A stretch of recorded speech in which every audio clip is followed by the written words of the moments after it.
Sounds the same to me.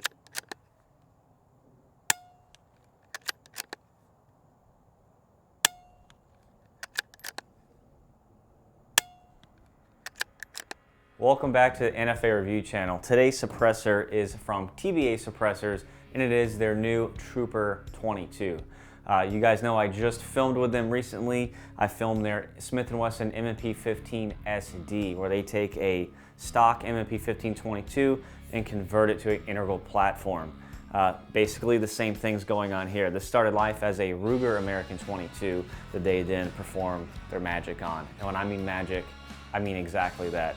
As far as all the suppressors I filmed on this YouTube channel, I can say without a doubt, this is the quietest suppressor I have ever shot. And you guys are gonna find out very soon for yourselves. But before we hit the range, let's go ahead, let's cover the specifications as usual. We'll take a look at the inside to see how she works, and then of course we'll hit the range. You guys can see for yourselves. Let's get to it.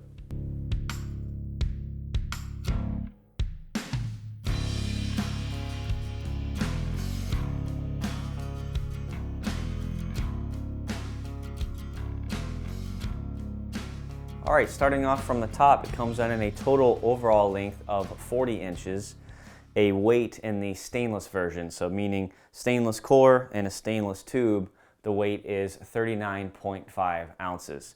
The tube diameter is 1 inch, and that pretty much covers it as far as what we can see on the outside. The tube is covered in a, looks like a satin high temperature black Cerakote. So again, the video I just filmed on their M&P 15-22, it's actually right here. This tube is aluminum, so it's anodized instead. They're actually going more for a stainless steel tube these days because they're a lot stronger. So those of you out there that are pretty rough on your equipment, you're not going to have any problems here bending or damaging your tube. Moving on, the actual barrel, which we will show you in just a second, on the inside, started life as a 20-inch barrel. Okay, so then TBA cuts it down to 16.25 inches, drills 3 ports back here, and recrowns that barrel with an 11-degree crown. Okay, and then they tack on a front section to make up the additional overall length of a total 20-inch barrel. So they have about a 4-inch or so monocore on the front of here on the inside. I believe it's a 4-chamber. We're going to take a look here in just a second. So 16.25-inch barrel, ported, recrowned with a monocore right here on the front. So basically, when you shoot the gun, the projectile goes into the barrel and it bleeds off gas immediately. Well, then it has an actual 16.25-inch length expansion chamber right here. Okay, so all that gas from those 3 ports is infiltrating this tube here. So it's actually going against the tube wall. And then as a projectile exits that barrel and hits that 4-inch monocore at the front, that's when it's going to bleed off excess gas pressure before it exits the muzzle. So pretty straightforward. Again, I know I'm repeating myself, but it's pretty much the same idea as the M&P 15-22. They just didn't cut the barrel down as much. So it should be actually a little bit more accurate. Now, as far as takedown, again, it ships with a 1/4-inch Allen key. Hopefully you guys already have that at home. But if you don't, it ships with one. Just go ahead and you can just loosen the core straight out of the front of the tube. Now, off camera, when I was, testing and evaluating this can before filming the video, I did have trouble reinserting. Oh God, that's dirty. You can tell I've already shot it some. I did have trouble reinserting this monocore. Oh my God. Oh, that's good. Lead all over my filming table. I did have trouble reinserting this, and what happens is, and what TBA expressed to me, and something that they're going to add to the instruction manual, is that it's best to loosen the assembly, the actual receiver, from the stock. So go ahead and remove these 2 bolts when you're ready to reassemble. What that's going to do is it's going to remove tension from the bottom of the tube that's resting against the stock here. When that tension is pushing against the tube, the barrel can actually torque inside, and what will happen is the threading that this goes into on the barrel will actually be off a little bit, and you won't be able to get the core back on the gun. So all I did was Removed the 2 screws, and then this tube is actually just press fit. Okay, so once that tension is gone, this tube just pops off. Okay, and then I was able to kind of just realign it, put it on, and then this just drops right on.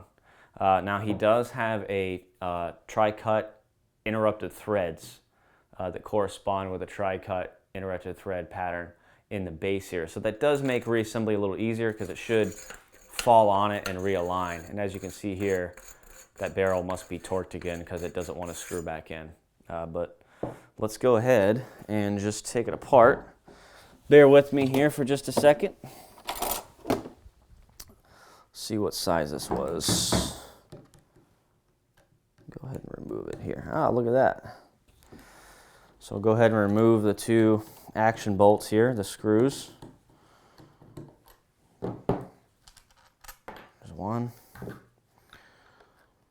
And 2. I gotta do this anyway to kind of show you guys what the barrel looks like. I guess it makes sense. So I do have a gunsmithing torque wrench, so I suggest you get one as well. You should just have one anyway on your shooting table. So there's the stock separated, and then here's the assembly. And I'll show some B-roll up here, guys, on the screen so you can kind of see what I'm seeing up close. There is an indexing pin on the bottom of the tube here, but if you just pull a little bit, yep, there it goes. It's just a little dirty. It just comes right off, and there is some condensation in there, and it is dirty because I was not a good boy. I did not clean the suppressor after I used it. So, but again, I'll show some close-up shots here. You can see the porting. Looks like I need to correct myself. There is 4 ports. So you got the 12, 6, 3, and 9 o'clock positions on the barrel. And then again, you can see how all the residue is kind of resting on the outer diameter of the cut-down barrel here. And then, of course, here is the interrupted threads that I spoke about earlier. So again, when you loosen the tension on the tube, when you go to reinsert the can, or the core, it'll actually fall down. See how that happens? It falls down onto the threads, making engagement a lot easier so you don't cross thread or anything like that. So on the inside of the tube, we'll make our own little cutaway here. God, I'm gonna have to wash my hands and remember not to touch my face and stuff. I don't know if this bottoms out. You know what? It probably does because it compresses the tube against that recessed pin. So that's why it gets so tight. So when you're using this Allen key, right, and you're tightening down the core, once it hits this section of the core, it's going to pull down on the tube and compress it against the pin on the back of the barrel. So it is a really tight fit, which is nice. So that's what it looks like, guys, all apart. So again, the bullet will enter here, bleed off gas at the 4 ports, continue on, exit the barrel. The gas will expand in 1, 2, 3, 4, 5 chambers before exiting the muzzle. Now let's set this down so I can reiterate how quiet this is. The decibel numbers that TBA has tested was with CCI mini mags, okay? So worst case scenario as far as trying to be quiet, it registered at 112 decibels. Now, if you guys have been watching my channel for any amount of time, and I mean like 2 to 3 years, you know that we have tested before with B&K 2209 meter, the action noise of a bolt stripping a live round off of an AR-15 magazine and loading it into the chamber. Just loading it, boom, just closing it home, 112 dB. So it's about as loud as just closing the bolt on an AR. The dry fire on this gun, as tested, is 111 decibels. So just the sound of that firing pin, dink, is 111. It shoots with live ammo at 112, so 1 decibel louder, actually shooting live ammo. So extremely quiet. We are going to have some fun today testing this out with a little different host as far as baselines go. So we're about to have some fun out there at the range. Just wanted to reiterate, as far as purchasing, TBASuppressors.com is going to be your best bet. They do sell direct to the consumer as well, so they can sell direct to your dealer and your dealer can transfer to you. So if you want to take a look at this more in depth, go to TBASuppressors.com, read up about it, and figure out how to order it yourself for your dealer. As far as, you know, ordering an entire gun, I believe they're priced at $975. So you can just go to their website and it comes with the conversion already done, with the gun, with the barrel already done at $9.75. Now you could send your Ruger American to them. He said it's not very common for that to happen, but you could send your gun if you already had one, if it has sentimental value, and he'll do the conversion for $700 bucks. So as far as reassembly, let's go ahead and just, wow, I really cranked that thing on there. My hands are friggin' filthy right now with just lead and carbon, and this is just really bad. I should have worn gloves. But I forgot I had shot it already, so that should be loose. As far as cleaning, your normal solvent you would use to clean a gun, take a wire brush, knock off all the carbon deposits so it doesn't build up, especially around the porting, and clean up the threads here. As far as the tube, this is an important area, like in the previous video. Get like a AR-15 chamber brush or a shotgun mop and just really get in there and get all that crap off the walls of this can so it doesn't make removal later hard. But let's just assume we've already done that to show you how it goes back together. Just line up with that index point. There will be a gap here next to the pin, but that's going to close up once this compresses. So once that's on there, let's go ahead and get this started. I don't want to tighten it too much. I just want to get it secured and get that pin kind of secured so the tube doesn't rotate once we get the stock started. So that's good enough right there. We'll go ahead and again, we'll assume that I'm using my torque wrench set in the garage, and we'll go ahead and reinstall these. So I'm not going to like wrench them down because we don't want the improper torque settings, but for the sake of today's video, for the sake of education, we'll just get them snug. So once these are snug, it seems like a lot to do. It's really not. You're talking 1, 2, 3 bolts. Okay, so not a big deal. So once those are on there, now you can take your Allen key and give this thing a good tighten, and you'll actually close that gap so it's not compressed against the pin, and the firearm is ready to fire. Speaking of which, I think we pretty much covered everything in depth and detail today, guys, so you guys can kind of get a picture painted on how this works and how quiet it is. Let's go ahead and hit that range to see what she sounds like. All right, let's do the unsuppressed and suppressed scenes. Found the only thing louder I know that exists, a Red Ryder.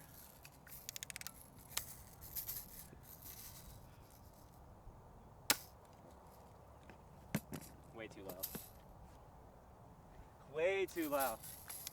Safety first, kids. Safety first.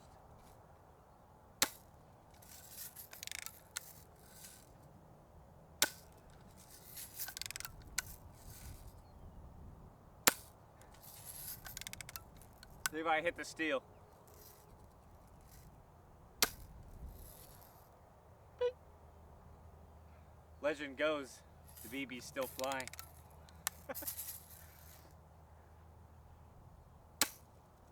All right.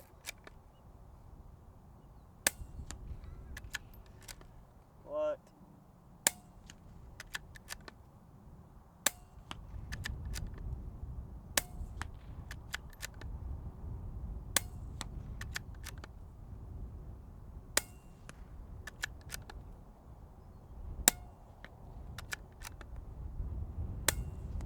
Literally, the firing pin snapping the primer is louder than the gun's report.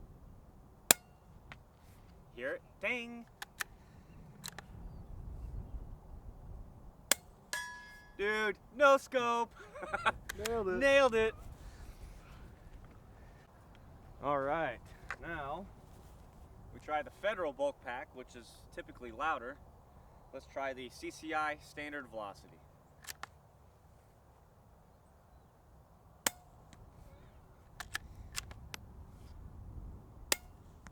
Does it sound the same to you? Yeah.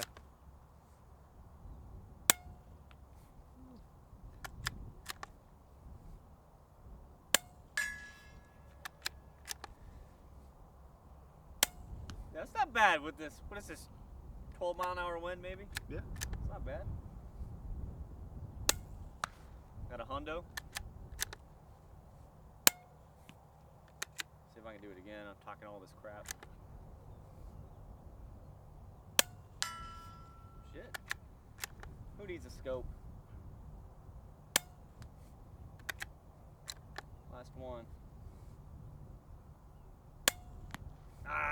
just missed it, just to the left. Unsuppressed scenes. You can't even take it serious. No, you can't. We're gonna do some unsuppressed shooting here.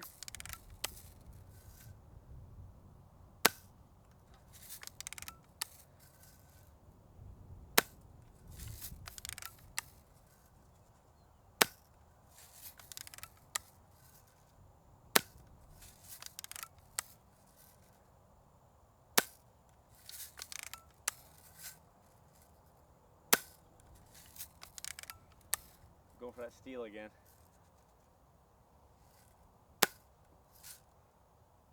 Tink!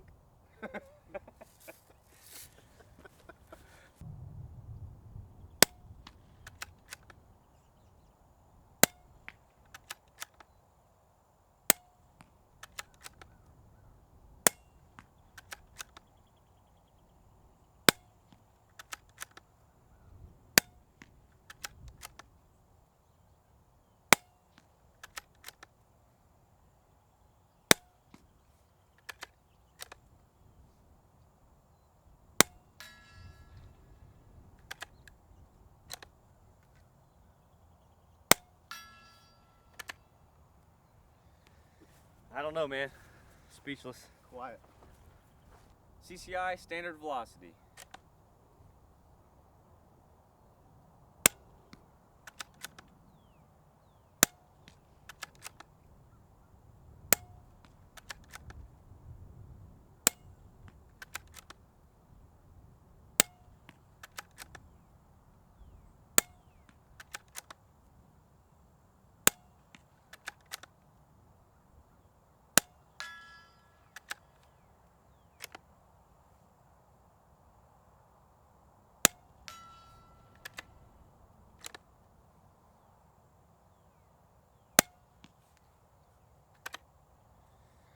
Impact of the bullet is Yeah, you can actually hear the bullet flying downrange, like displacing air in front of it. It's crazy. louder than the gun. Yeah.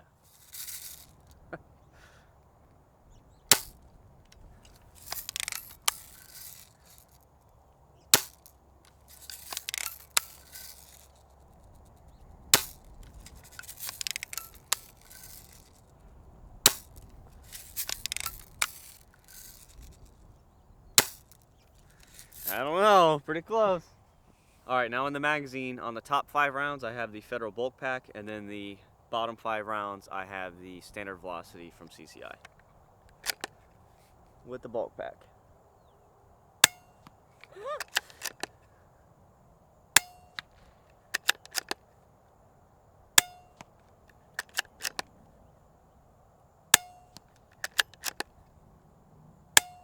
All right, so now it's CCI, right? Okay. Sounds the same to me.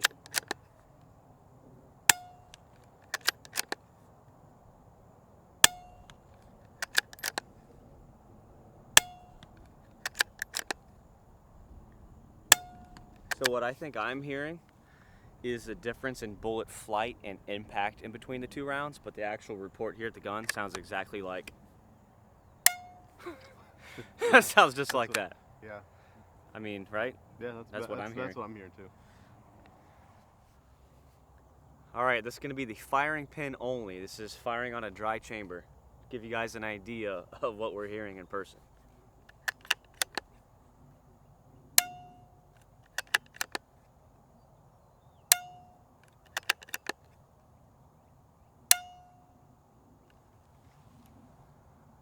Super loud.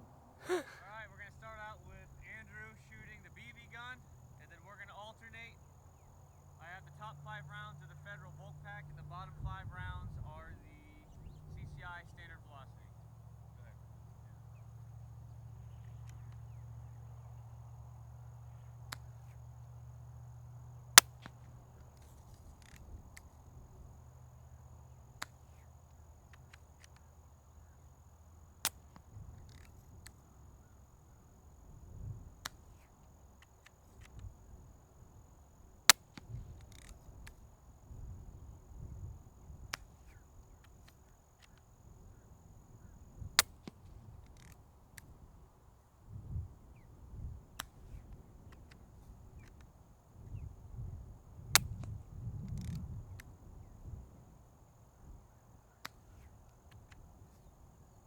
standards.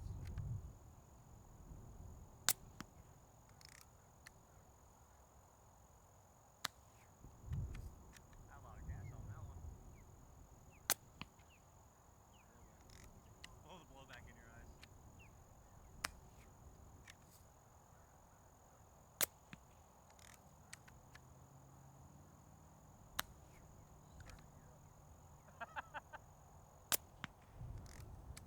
Barrel getting hot.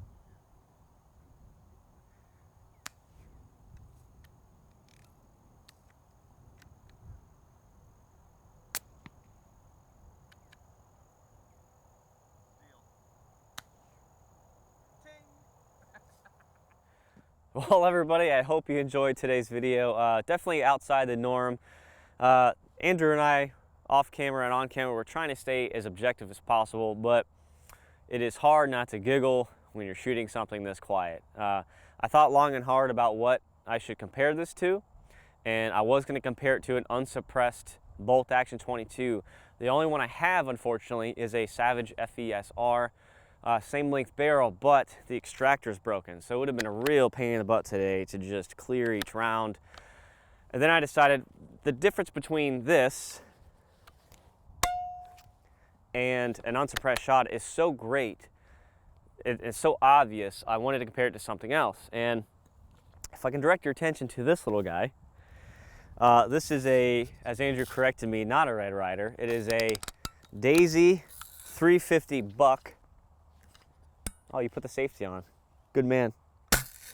And probably wondering how this came to be. Actually, every year I host, my wife and I host a party for my crew at my fire station, and all the wives come over and all the crew comes over, and we get wild, rambunctious. We play the white elephant game. This was one of the gifts. One of the other guys won it, but he left it at my house on accident, and I was actually bringing it to him. And when I saw it on the floorboard of my truck, it just clicked. I was like, why don't we use that for the video to see if they do sound close? And they do. And anyway, that was a pretty wild day, and I'm glad nobody went to jail or anything, because it got a little out of hand. I'll throw a picture up on the screen. I was not in the right state of mind. Do not judge me. Actually, let's give away the quarter we shot earlier and that stupid Step Brothers shirt that I was wearing in that picture just now. We'll just give it away with the release of this video. Maybe we'll give it away on Patreon or Facebook. I haven't decided. Back to the gun. So for the downrange shots at the 100-yard mark, we actually had to move the camera. So we were shooting at 100 yards, okay? But we moved the camera right around 45-ish yards or so, maybe a little closer, because the BB just wasn't flying past the microphone. And I haven't reviewed it yet. You're probably not gonna be able to hear either gun, really. You will be able to hear the bullet flight displacing the air in front of the bullet as it goes by the microphone, and then you should be able to hear the echo behind the mic of the bullet hitting the clay berm. So pretty cool, pretty quiet. We did some other scenes today where we got some tight shots for you guys. So you can actually hear the firing pin and then actual live rounds being fired. It does sound like that in person. I'm not adjusting any microphone settings or anything. All these were filmed on the same settings in the camera. Pretty amazing stuff. Little disclaimer, guys. Serious talk. When you're shooting something this quiet, you have to be very careful that you don't let it get away from you. Your brain starts to perceive this as a non-threat. What I mean by that is our brains have had, you know, a long time to evolve, and they're very advanced, okay? Awesome brain protects our body, right? Well, it usually perceives, you know, recoil, pressure changes around your body, muzzle flash, loud noises. It usually perceives that as a threat, right? But with this, that's all you hear, okay? So it's very easy to forget you're shooting a lethal weapon here, okay? No pun intended. Be very careful. This thing can hurt or kill somebody very easily. And this is something I stress to a lot of novice shooters that are getting into the suppressor world. You know, yes, it's fun to shoot around and plink and shoot Coke cans and stuff, but, you know, just keep that in the back of your mind that just because there's not a lot of pressure changes here, muzzle flash, recoil, and noise, that it is still dangerous. So a little disclaimer there. Now, as far as staying as objective as possible, I've been doing this a long time. This is the quietest 22 I've ever heard. Okay, sorry, I'm just gonna say it. And I never recommend products on my channel. Again, I try to stay very even playing field, but if you want the quietest so far that I've shot, screw it, buy this thing. I don't care, I'm saying it, it's that quiet. I'm never selling this. You know, sometimes I sell a lot of stuff that I don't care for down the road, you know, because my safe is extremely full. I can barely shut the door. This isn't going anywhere. So that should speak for itself right there. Unfortunately, again, TBA Suppressors will not be at this next shoot on March 2nd. I know that sucks, but they had prior engagement. I'm actually trying to shift dates around for the Suppress Fest 2019. It's going to be either late November, maybe early December, so TBA can actually attend. They had a really cool setup last year when they came. So, no, I'm rambling, guys, here. I don't know what else to say. It's extremely quiet. It's as quiet as a Daisy 350. If that's something that you guys are looking for, then take a look at this. Until next time, click that like and subscribe button, guys. That really helps the channel, and I hope to see a lot of you out at my event on March 2nd. See you next time.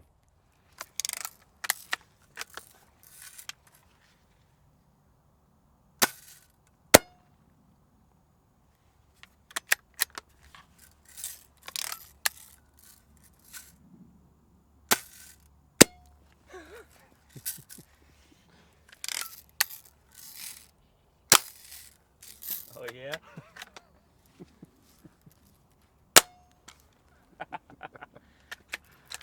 You didn't want that quarter again, did you? I did. Where'd it go? I did want it. Thanks. That sucks.